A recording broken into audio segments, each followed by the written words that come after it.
Hey everyone, and welcome to today's Explainer. I am absolutely thrilled you're here with us for Lesson 2 of our vocabulary series, because we really have a fantastic lesson lined up for you today.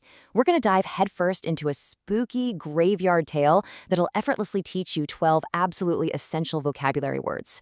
Seriously, by the time this story wraps up, you'll have leveled up your vocabulary without even feeling like you were studying. So get comfortable, keep your eyes right here on the screen, and let's get started.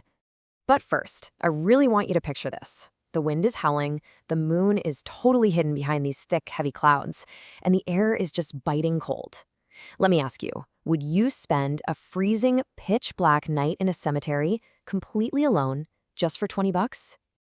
Well, our brave, or, maybe totally foolish narrator actually thought it was a pretty good idea. As he tells it, I like to bet on anything that is exciting, so when my friends tried to tempt me with an offer, I took it.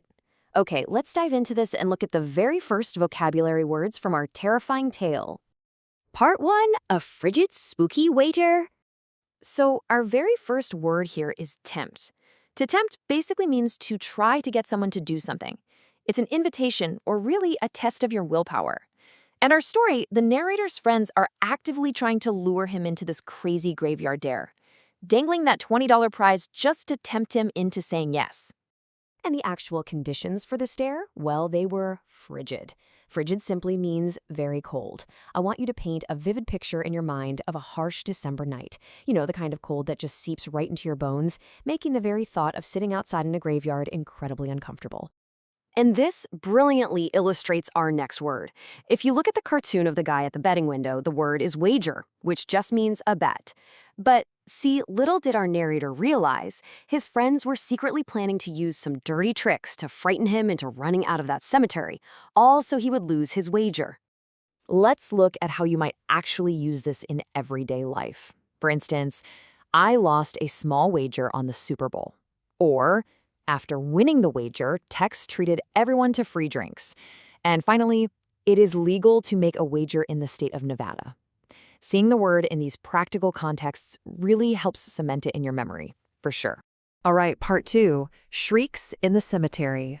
His plan for winning this bet was honestly pretty simple. He was reclining in front of a large grave, wrapped up in a warm blanket, with just a flashlight to help cut through the heavy, depressing darkness of the graveyard. But, as we're going to see, a blanket and a flashlight really offer very little comfort when things start going bump in the night. Let's snap back to our definitions for a quick second. The word recline just means to lie down, stretch out, or lean back. Think of a reclining chair in your living room. It's built for relaxation. Though, I highly doubt there was much relaxing happening out there in front of that grave. And the atmosphere he was reclining in, it was dismal. Dismal means dark and depressing. It perfectly describes that oppressive, terrifying, and just utterly bleak atmosphere of a nighttime cemetery where you literally can barely see your own hands in front of your face.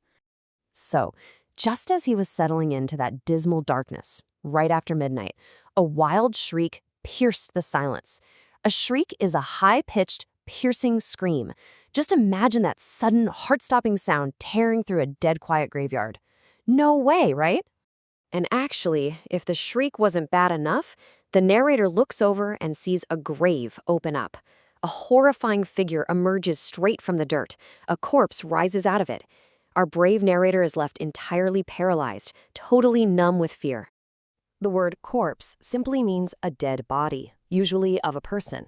It connects directly to that horrifying, lifeless shape that our narrator thought he saw pulling itself out of the frozen earth in the dead of night. And his physical reaction to all this was to be numb, which means without the power of feeling or deadened. Notice how extreme terror can literally deaden your physical senses? Your fingers tingle, you don't even feel the frigid cold anymore, and you just freeze entirely in place. Part 3, concealing the sinister truth. Fortunately for our guy, this terrifying ordeal wasn't exactly what it seemed. Despite the initial panic, he actually managed to keep his senses. He quickly realized he was safe, reasoning that no peril could actually come from that sinister figure. The absolutely crucial point here is the word peril, which just means danger. The narrator smartly recognized there was no actual peril, No real physical danger present in this spooky situation once his logical brain finally took over from his frightened one. To really help you master this word, let's look at a few examples outside of cemetery pranks. The hunter was abandoned by the natives when he described the peril which lay ahead of them.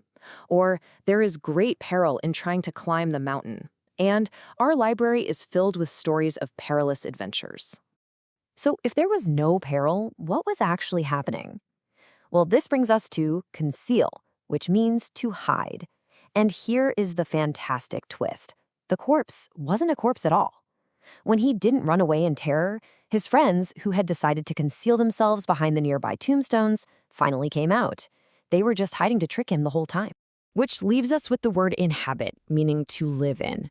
Once his friends stopped concealing themselves, everybody had a massive laugh about the whole shebang. And, as our story playfully wraps up, those spirits which may actually inhabit the cemetery must have had a pretty good laugh too. Part 4, spotlight on the word sinister.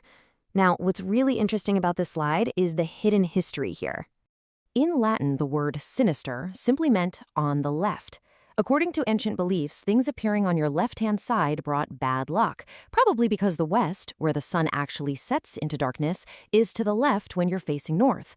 Contrast that with our modern definition, evil, wicked, or frightening. It is absolutely amazing how language evolves over time. To wrap up this explainer, I want to leave you with one final interactive test to see what really stuck today. Read the sentence on the screen. The chances of my winning the election were so blank that I decided to quit before the votes were counted. Can you recall our essential word for dark and depressing?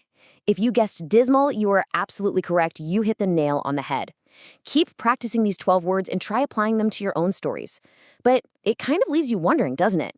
What other ordinary, everyday words have dark, hidden histories just waiting to be uncovered? Think on that, and I'll see you in the next explainer.